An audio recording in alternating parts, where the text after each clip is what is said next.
So, Ed Snowden, a lot of people in this country are probably curious, when was the last time you had substantive discussions about coming home to the United States? And would this still be your preference? Do you still refer to it as home?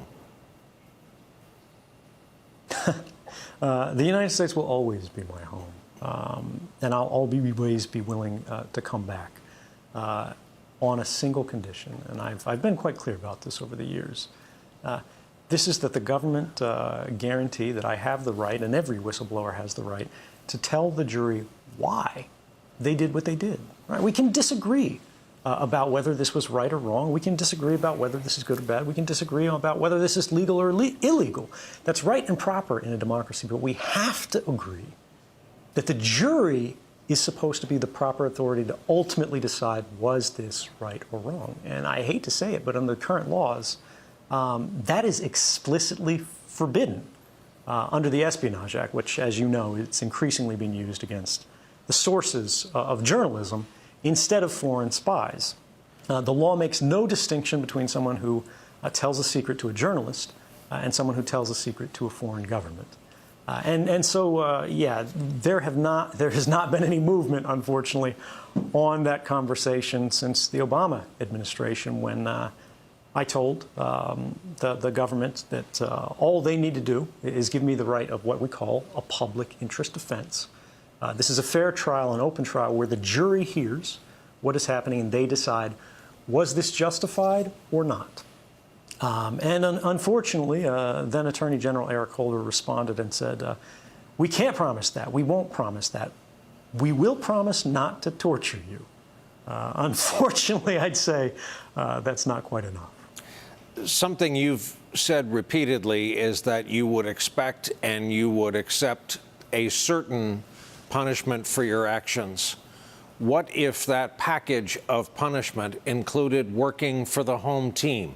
What if someone said, help us harden our elections from attack using your skills? I would volunteer for that instantly. You know, they wouldn't even have to pay me for that. Remember, I volunteered to work for the CIA, for the NSA. When I came forward to reveal mass surveillance, which we need to be clear, the courts have found was in fact unlawful on the part of the government, and one court said likely unconstitutional. So I have no objection to helping the government. I came forward not to burn the NSA down. I came forward to reform it, to help it return to the ideals that we're all supposed to share. So there will never be a question of when my government is ready, when my government wants me to help, I will be there. How has your opinion changed about Mr. Putin since you've been in Russia? Well, I don't think it really has changed, because the question might presume that I had a positive opinion at some point. I think everyone would agree, probably including the Russian president himself, that he is an authoritarian leader. I think the Russian government broadly does not have a good record on human rights, and that hasn't changed. How odd is it to you that while you've been there, consensus here has hardened that they are the actors who interfered in our last presidential election? I don't think that's especially surprising. There was a story published in the New York Times, actually reporting on a study in February of 2018, and it was also done in the Washington Post a few months prior to that, about the record of electoral interference. And they looked at the history of Russia and the Soviet Union and electoral interference by intelligence agencies. And they found, I think, 36 different cases of electoral interference over roughly the past 50 years. But then they also looked at the United States intelligence services and found that we had interfered in foreign elections 81 different times. Now, this is not to say one is better than the other. It's not about that. It's about budget, it's about capability. But what we do see from this is that what happened in 2016 actually was not unusual from the perspective of intelligence agencies. This is what they believe they are hired to do. What we have to do is find out how to secure our systems against the attacks that we know are inevitable. Something you've been asked before, something you have answered before, but since this is a fresh occasion, we'll ask it again. Why not stay in this country and face the music if you believed in the strength of your conviction? This is a great question, Brian, and I'm glad you asked it. When we say face the music, the question is, well, what song are they playing? I was intentionally charged, as every major whistleblower in the last decades has been, with a very particular crime. This is a violation of the Espionage Act of 1917. And this is a law that is explicitly designed to prohibit a meaningful defense in court. This is applied, or this law is used against people whose, the only thing that they've done, and this is by the government's own terms, the only thing the government accuses people defending themselves against this charge have done is that they have told something to a journalist that the government considers classified. That is the whole of the crime. They don't consider whether it was good or bad. They don't consider whether or not it caused harm. Simply, did you tell something classified to a journalist? If you did, the jury is not allowed to consider. In fact, they're explicitly forbidden from considering why you told journalists. They're explicitly forbidden from considering, did it result in a public benefit, right? Did it further the public interest? Instead, they simply say, did you tell a journalist something classified? So I am not, if I had stayed in the United States, and my good friend Daniel Ellsberg, by the way, has told me that I was right not to stand and wait for an inevitable arrest, because the laws and the way they're enforced today is not the same as the 1970s when he came forward with the Pentagon Papers. I would not have received a fair trial. There would not have been much of a trial at all. I would only have received a sentencing. And the question there is, what message does that send, whether you like me or not? I could be the best person in the world, I could be the worst. What message does a conviction where you spend the rest of your life in prison for telling journalists things that change the laws of the United States, that have resulted in the most substantive reforms to intelligence authorities since the 1970s, if the only result of doing that is a life sentence in prison, the next person who sees something criminal happening in the United States government will be discouraged from coming forward, and I can't be a part of that. Where do your parents come down on what you did? In the book, we learn a lot more than we knew about them. They were both, we say this in quotes, deep staters. We learn that they both had varying degrees of security clearances in their lives. Yeah, I come from a federal family. My father worked for the military, my mother works for the courts. My whole line, going back, has worked in the government service. So I think this was difficult for them. And in fact, one of the things that I will be eternally grateful for is the fact that they still stand by me today and believe that I did the right thing. Were they present for your wedding? You've gone and gotten married in the years since we've last spoken. There hasn't been a wedding yet, actually. We were married, but it was just a paperwork exercise in a courthouse because Lindsay and I had been living together. We had been in love with each other. We had been in a relationship for more than 10 years. There will be a wedding someday, Brian, and I hope you'll be there. What do you make of Donald Trump?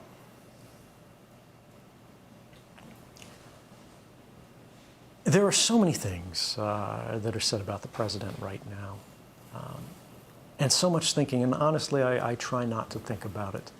There's so much chaos, and there are so many aggressive and offensive things said. I think even his supporters would grant that. But I think he's actually quite simple to understand. Donald Trump strikes me like nothing so much as a man who has never really known a love that he hasn't had to pay for. And so everything that he does is informed by a kind of transactionalism, I think, and what he is actually looking for is simply for people to like him. unfortunately, that produces a lot of negative effects. Do you believe he is a threat to national security? I mean, this is a question of who defines national security. What is national security? When we used to talk about national security, we thought about public safety. But now national security really means the security of the system itself, the institution of government. And I think he's made it his stated goal to change the way that system works.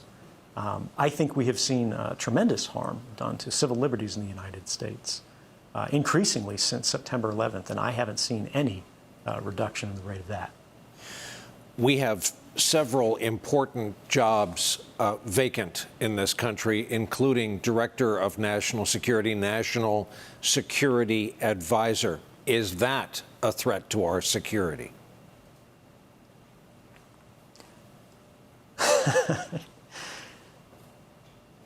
I think it really says something about where we are, what this point in our history looks like. When we find that there are not enough people in the country that are willing to serve in the White House and qualified to serve in the White House, who all sides of the government feel comfortable working with and who they can back, we are in a time that is increasingly fractured. And I think that's a product of the fact that, look, if you look around at the world right now, when you look at news, when you look at news coverage, when you look at every controversy that we see,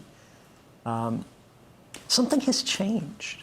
And that is that it has become increasingly popular for your feelings to matter more than the facts. And I think that's toxic to a democracy, because if there's one thing that we have to be able to have this discussion, to be able to learn to live with people that we disagree with.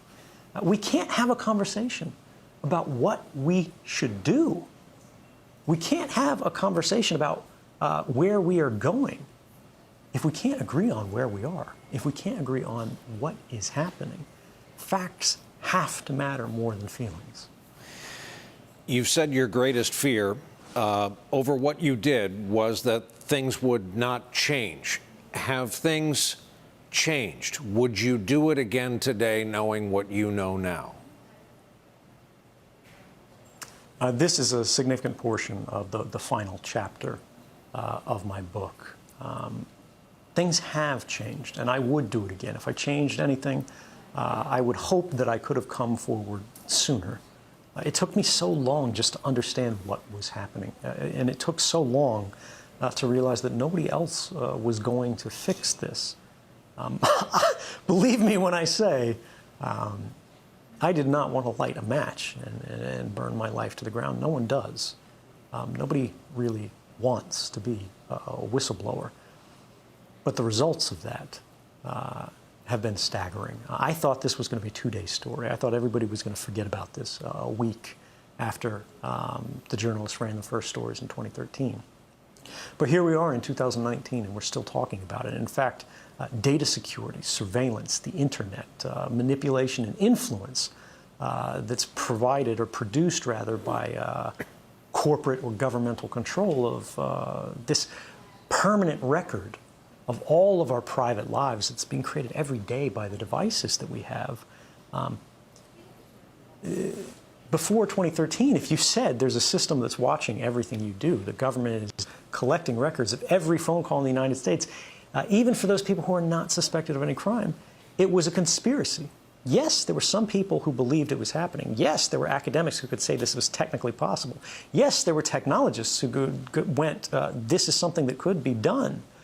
But what we didn't have is the world of 2013, some suspected that this was happening.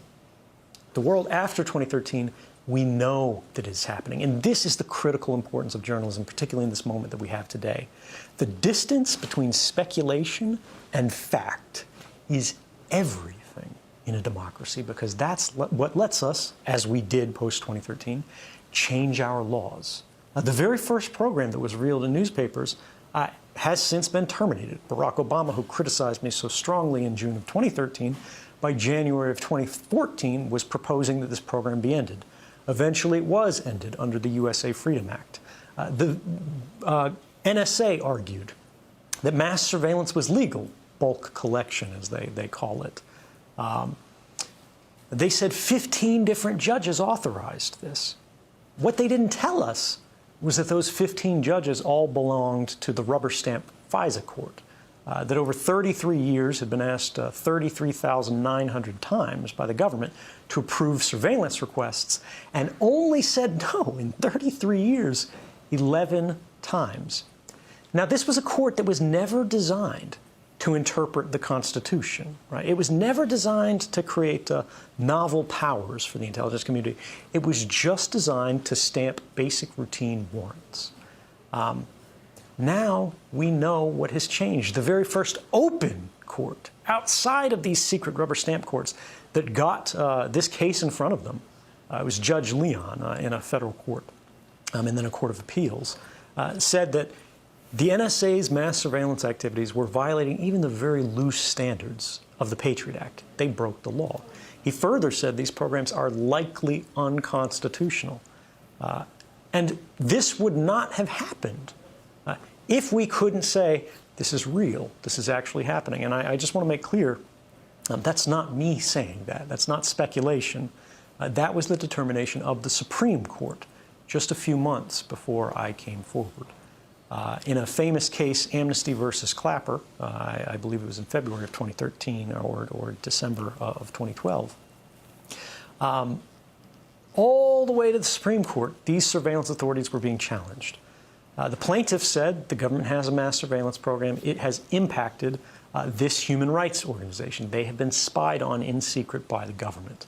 The government said that may be, but if it's happening, we will neither confirm nor deny that it's happening.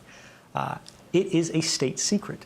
And because you can't prove it, the court should be forbidden from ruling on the constitutionality of this program. And sadly, the Supreme Court of the United States agreed. They said this program could be unconstitutional, but if you cannot prove it exists, we cannot evaluate it. That's what 2013 changed. On the legal side, we have now had the GDPR. We have had the first European regulations that are trying to limit the amount of data that can be collected secretly and used against populations broadly. And we have also seen the basic structure of the internet itself change in response to this understanding that the network path that all of our communications cross, when you request a website, when you send a text message, when you read an email, for so long, those communications have been electronically naked or unencrypted. Before 2013, more than half the world's internet communications were unencrypted. Now, far more than half are, measured by just web traffic from one of the world's leading browsers, the Google Chrome browser. Some figures show it at more than 80%. The entire world has changed in the last few years. It hasn't gone far enough. The problems still exist. And in some ways, they've gotten worse. But we have made progress that would not have been possible if we didn't know what was going on. Related question. What today can the government do to your phone and your laptop, the phone and laptop of any American? What's the extent of the government's reach if they're determined to reach into your life? We could talk about this question for hours, Brian, but we don't have time, so I'll try to summarize. Hacking has increasingly become what governments consider a legitimate investigative tool. They use the same methods and techniques as criminal hackers. And what this means is they will try to remotely take over your device. Once they do this, by detecting a vulnerability in the software that your device runs, such as Apple's iOS or Microsoft Windows, they can craft a special kind of attack code called an exploit. They then launch this exploit at the vulnerability on your device, which allows them to take total control of that device. Anything you can do on that device, the attacker, in this case the government, can do. They can read your email. They can collect every document. They can look at your contact book. They can turn the location services on. They can see anything that is on that phone instantly and send it back home to the mothership. They can do the same with laptops. The other prong that we forget so frequently is that in many cases they don't need to hack our devices. They can simply ask Google for a copy of our email box, because Google saves a copy of that. Everything that you ever typed into that search box, Google has a copy of. Every private message that you've sent on Facebook, every link that you've clicked, everything that you've liked, they keep a permanent record of. And all of these things are available not just to these companies, but to our governments, as they are increasingly deputized as sort of miniature arms of government. What about enabling your microphone camera? If you can do it, they can do it. It is trivial to remotely turn on your microphone or to activate your camera, so long as you have systems-level access. If you had hacked someone's device remotely, anything they can do, you can do. They can look up your nose, right? They can record what's in the room. The screen may be off as it's sitting on your desk, but the device is talking all of the time. The question we have to ask is, who is it talking to? Even if your phone is not hacked, right now, you look at it, it's just sitting there on the charger. It is talking tens or hundreds or thousands of times a minute to any number of different companies who have apps installed on your phone. It looks like it's off, it looks like it's just sitting there, but it is constantly chattering. And unfortunately, like pollution, we have not created the tools that are necessary for ordinary people to be able to see this activity. And it is the invisibility of it that makes it so popular and common and attractive for these companies. Because if you do not realize they're collecting this data from you, this very private and personal data, there's no way you're going to object to it. What about its ability to track its owner? And talk to me specifically about the case of Jamal Khashoggi. So in the case of Jamal Khashoggi, this is a Washington Post reporter and a primary critic of the Saudi regime. He was lured into the Saudi Arabian consulate in Istanbul, in Turkey. And while his fiancée waited outside for him to get the paperwork he needed in order to marry her, he was murdered by the Saudi government, allegedly on the orders of the Crown Prince. Now, we have to ask ourselves, how did the Saudi government decide that he was worth killing? How did they decide when and how they would kill him? How did they know this opportunity was going to arise? How did they know what his plans and intentions were that they needed to stop from their perspective? We don't have evidence that his phone personally was hacked, unfortunately, because we do not have his phone. But we do have the phones of his friends who were living in exile in Canada. And we do know, thanks to the research of a group called the Citizen Lab, affiliated with a university in Canada, that their phones were hacked, which means their conversations with Jamal Khashoggi were intercepted, and this allowed the Saudi regime to know that he was intending to create an electronic protest movement. They didn't need to know from his friend's phone or even from his phone that he was traveling to the consulate because he had to make an appointment. But it did tell them his private intentions, his hopes and dreams for a different government for their country. And perhaps, although we do not know for sure, on that basis, they decided to murder him. Once your phone is hacked, what is in their hands is not simply your device, it is your future. It's important also to remember, how did the government of Saudi Arabia manage to hack these people's phones, which are modern phones? Well, they didn't have this capability in their government. They didn't have this level of intelligence capability available to them directly. So they purchased it from a digital arms broker, a company called the NSO Group, an Israeli company. In this company, the only thing they do is manufacture digital weapons, kind of hacking tools that can be used against the critical infrastructure that all of us rely on, the phones in our pockets. They primarily target devices such as the Apple iPhone. And they sell this capability to break into phones of people around the world for millions and millions of dollars to some of the worst governments on earth. And the only meaningful oversight that they have, unfortunately, because the export control laws for these kind of digital weapons are extremely weak in Israel, is their own internal ethics board that says, oh, it was fine. We didn't break any rules. That has to change. What about the public attitude held by millions of everyday Americans? All I've got on a computer is pictures of my family, CCTV cameras that are prevalent in a ton of American cities and overseas capitals. Those cameras are your friend if you're innocent and have nothing to hide. Well, I'd say that's very much what the average Chinese citizen believed, or perhaps even still to this day believes. But we see how these same technologies are being applied to create what they call the social credit system.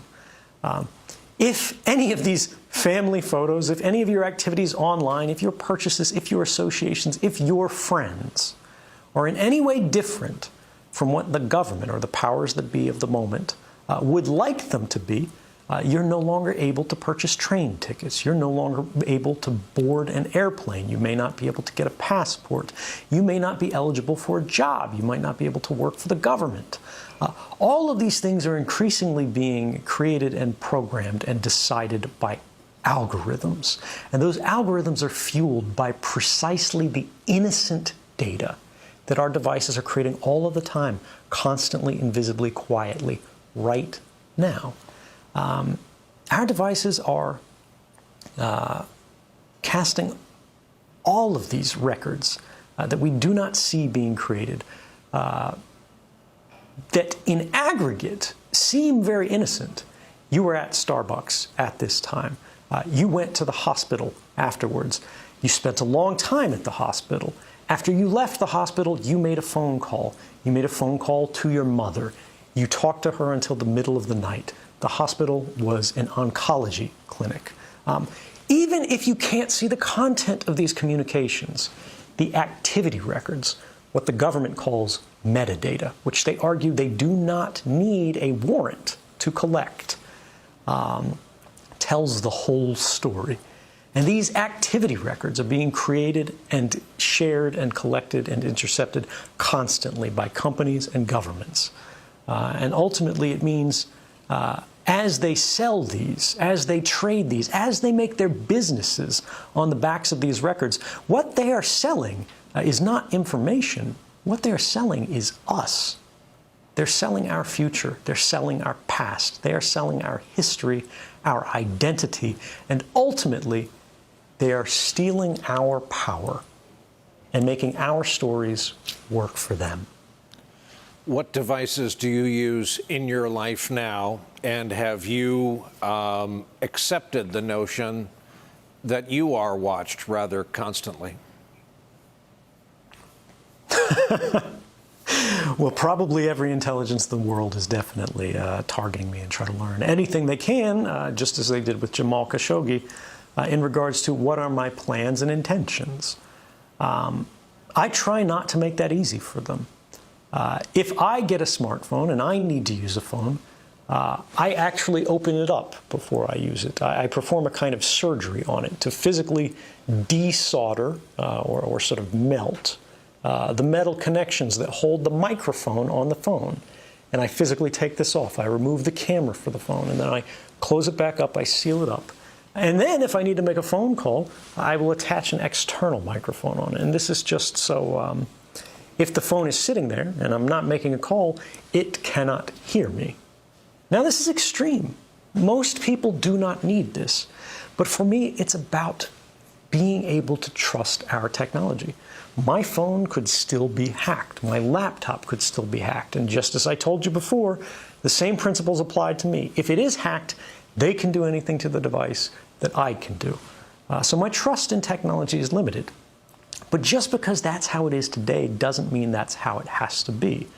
And a large majority of my work with the Freedom of the Press Foundation, where I serve as president of the board, is dedicated to trying to make technology more secure, to try to create programs and protocols by which we can make the communications of sources and journalists more confidential. Because if we lose the confidentiality between sources and journalists, we lose access to those essential facts that let us understand what's happening in the world. And unfortunately, under this White House, just like under the prior White House, we see the sources of very important stories that have advanced the public interest facing retaliation from a very angry government. I believe it's in the first half of the book, and I'm paraphrasing, you come out and just say, the computer guy knows everything, or at least he should. What part computer guy were you, and what part trained spy? Well, for the vast majority of my career, I was what was called a systems engineer or a systems administrator. An administrator sort of maintains and expands a system that they have inherited, and a systems engineer sort of develops new projects, new capabilities for these systems roles. What this means in short was that all of the systems at the NSA and the CIA that I was put in charge of, I had total access to. And this is just what happens with a systems administrator. When you think about a computer system, who gives someone else access? Well, someone has to be the original authority that has access to everything. That was me. And so I would say the computer guy knows everything. That's not a boast. That's simply the way these systems are designed. That's the way they're structured. And this is very much a vulnerability, because it means that you have to trust. This administrator will work to the good of the users. But what happens when the people using that network, the people constructing that network, are going against the benefit of the broader society? And this put me in a very interesting kind of conflicted position.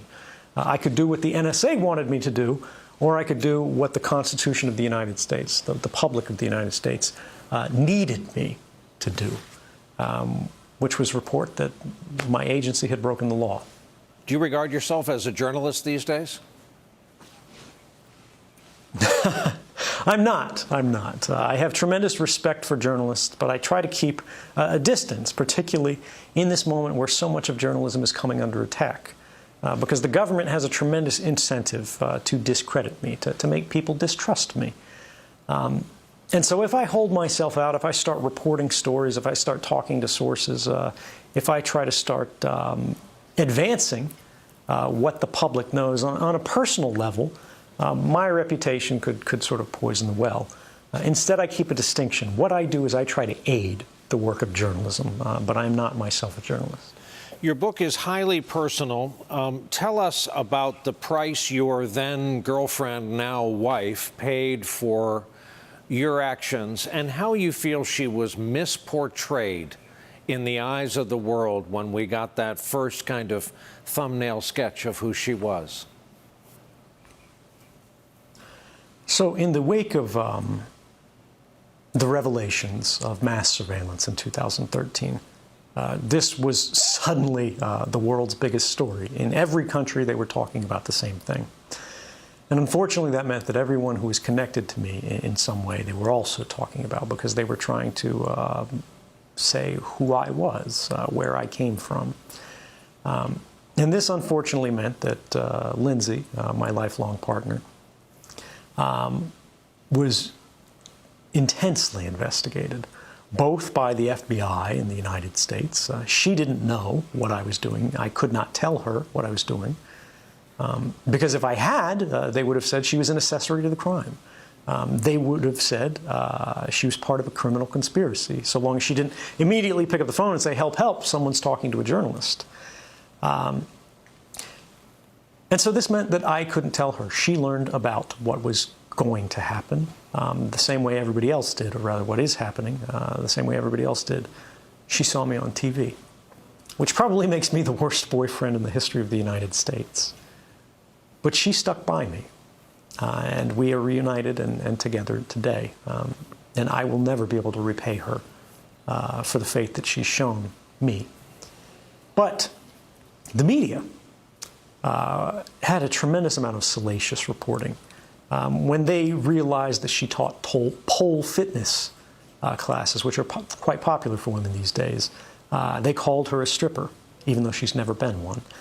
Even though she's a poet, even though she's a photographer, they sexualized her. They focused on her body. They focused on her image, because that's what got attention. She's a much more complex and deep figure than the media ever gave her credit for. She is more brave than anyone can possibly understand. And she's more political and intelligent than any of these reporters at the time could appreciate. Her politics, in fact, influenced mine. And I'd like to think I learned as much from her, or perhaps even more, than she ever learned from me. You paint a portrait of what some of us knew, and that was that you were a thoroughly American kid in your upbringing. You wake up every day in Russia. You go to sleep every night in Russia. Are you actively seeking to get out? Are you, as has been reported, looking for asylum elsewhere? Well, this is not an actively seeking. This is not a new thing. And this is important history, especially for those people who don't like me, for those people who doubt me, who have heard terrible things about me. It was never my intention to end up in Russia. I was going to Latin America, and my final destination was hopefully going to be Ecuador. When the United States government heard that I had left Hong Kong, where I met the journalists, they canceled my passport. They gave press conferences about it, which meant I wasn't allowed to board my ongoing flight, which was going to take me to Latin America. Rather than applying for Russian asylum, rather than saying, I'll play ball with any Russian intelligence service, just please protect me, I said, no, I will not cooperate with the Russian government or any government. Instead, what I did, as I was trapped for 40 days in an airport, I don't know what your longest layover is, but 40 days was a tough stint. I applied for asylum in 27 different countries around the world, traditional U.S. allies, places like France and Germany, places like Norway, that I felt the U.S. government and the American public could be comfortable that was fine for a whistleblower to be in. And yet every time one of these governments got close to opening their doors, the phone would ring, and they're in their foreign ministries. And on the other end of the line would be a very senior American official. It was one of two people, then Secretary of State John Kerry or then Vice President Joe Biden. And they would say, look, we don't care what the law is. We don't care if you can do this or not. We understand that protecting whistleblowers and granting asylum is a matter of human rights, and you could do this if you want to. But if you protect this man, if you let this guy out of Russia, there will be consequences. We're not going to say what they're going to be, but there will be a response. I continue to this day to say, look, if the United States government, if these countries are willing to open the door, that is not a hostile act. That is the act of a friend. If anything, if the United States government is so concerned about Russia, right, shouldn't they be happy for me to leave? And yet we see they're trying so hard to prevent me from leaving. I would ask you, why is that? I'm guessing Joe Biden is not your candidate for 2020? Actually, I don't take a position on the 2020 race. Look, it's a difficult position, being in the executive branch. It's a difficult position, being in power, and you have to make unpopular decisions. I would like to think, having seen now in 2019 that all of the allegations against me did not come true. National security was not harmed as a result of these disclosures. But they did win the Pulitzer Prize for public service journalism. The laws were changed as a result. The courts said these programs were unconstitutional. We live in a safer and more secure world because the internet is safer and more secure as a result of understanding these common vulnerabilities, which not just U.S. intelligence agencies were exploiting, but our adversaries were exploiting. When we close these holes, we do not become more vulnerable, we become more secure. In 2013, it's fair to say, some of these officials, some of these candidates could go, The intelligence services are saying this guy's dangerous. They're saying this is a risk. They're saying this shouldn't have happened. In 2019, we can see that no evidence has ever been presented that the public understanding mass surveillance is real has caused any kind of harm whatsoever. No one has died. No terrorist attacks have succeeded because we knew about this stuff. These programs work regardless of whether or not you know about them. But we have seen the public benefits substantiated year after year after year. And so I'd like to think these people would reevaluate their position. You know, there are government officials who would push back very strong on your assertion that national security was not harmed. You chose not to stop with your revelations at what was being done to Americans, and you got into America and its allies and perceived enemies. When we're looking at the reports that were published in 2013, it's important to understand I never published a single story. The number of documents that I revealed is 0. What I did was I collected an archive of material showing criminality or unethical or unconstitutional behavior on the part of the United States government. I provided this archive to journalists who were required as a condition of access to this material not to publish any story because it's interesting. They could publish no story simply because it's newsworthy. They were only allowed, so far as the agreement went, to publish stories that they were willing to stand up and say were in the public interest to know. And this is not some crazy fly-by-night organization. These are newspapers like the Washington Post, like the New York Times, like the Guardian. And in every case, this process was followed.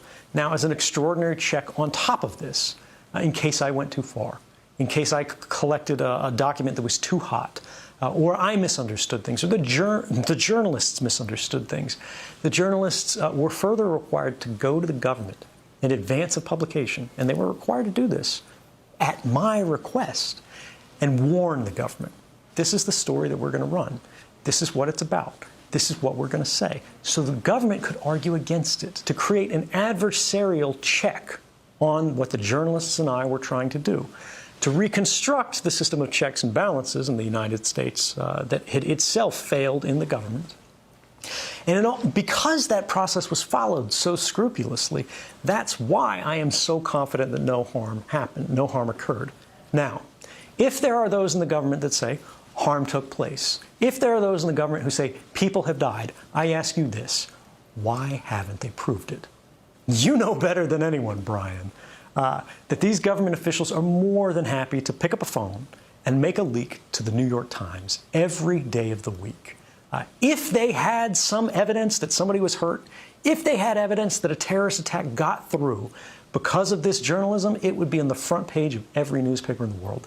And despite 6 years of history, that's never happened. Describe your life today. What is every day like? How are you supporting yourself? And as a simple equation, if the Russians have reached so effectively into our lives and our electoral systems, they must be all over your life. So that was several different questions. But yeah, I'm sure the Russian government is trying to spy on me. I'm sure the United States government is trying to spy on me. Everyone's trying to spy on me. The thing is, I don't cooperate with them. My allegiance is to my country. My allegiance is to my Constitution.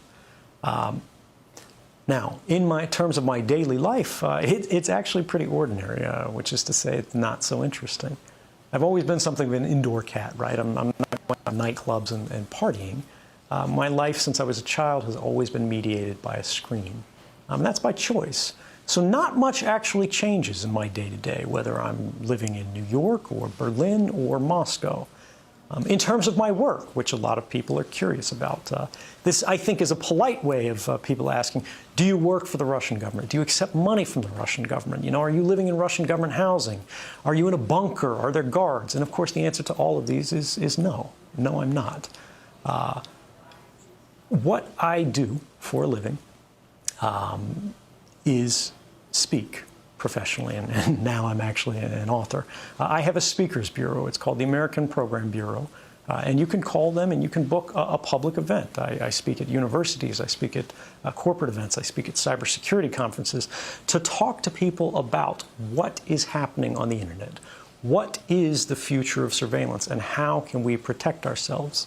I'm very fortunate to have had that opportunity, and it's meant that I've had a quite comfortable life in quite a difficult position. The former White House aide, H.R. Haldeman, left us with an expression for the ages, and when he said, you can't put the toothpaste back in the tube. For Americans who feel that this is just a behemoth, that there's no way they could have any control over it, for Americans who long ago decided we're just going to have to live with this surveillance, how could it possibly be receded or rescinded or stopped? We can stop a program. We can thwart an attack. We can make a device more secure. But as you imply, the system is still there. The institutions and agencies and companies that produced these attacks, that are creating new methods of spying every day, will still be there. The fundamental change, not just in the United States, but around the world, that has to happen is we have to stop thinking about the limitations on how data is used as data protection regulations. Right now, when we talk about what Google and Facebook are doing, right now when we talk about what the NSA is doing, right now when we talk about what rival governments are doing, what the Russians are doing, what the Chinese are doing, what the North Koreans and the Iranians are doing, we're constantly thinking about, all right, this data has been collected and these companies have it. How do we regulate their use? Regulating the use is a mistake. We should do that, but that's the wrong focus. It is the collection of data that is the problem. When you start trying to regulate use, you're going, the collection has already happened. The collection was already legal. One of the fundamental flaws in U.S. privacy legislation is the fact that we are one of the only advanced democracies in the world that does not have any basic privacy law whatsoever. We have the Fourth Amendment of the Constitution, which is the reason that I came forward. But that restricts what the federal government can do. That restricts what the state governments can do. It doesn't restrict what companies can do. And as you know, as everybody knows, these companies are playing a bigger and bigger part in the world today. We have to say, all of these records that they're creating about all of us, all of this control that they're developing from these surveillance programs, whether they're saying they're doing it for targeting advertisements or whether they're doing it for targeting killings, these records belong to the people that they are about, not to the companies. And this is a fundamental change that we have never discussed in a meaningful way, broadly and publicly, but we have to. Because all of these governments have said, you know, the mass surveillance system, why do we have it? Why is it useful? They say because of terrorism. They say it's saving lives. They say it's preventing attacks. But no less than Barack Obama, in response to the 2013 revelations, created 2 independent commissions to investigate exactly the answer to that question. Were these programs effective in stopping terrorist attacks? Did these revelations cause harm to national security? It was called the Privacy and Civil Liberties Oversight Board and the President's Review Group on Intelligence and Communications Technologies.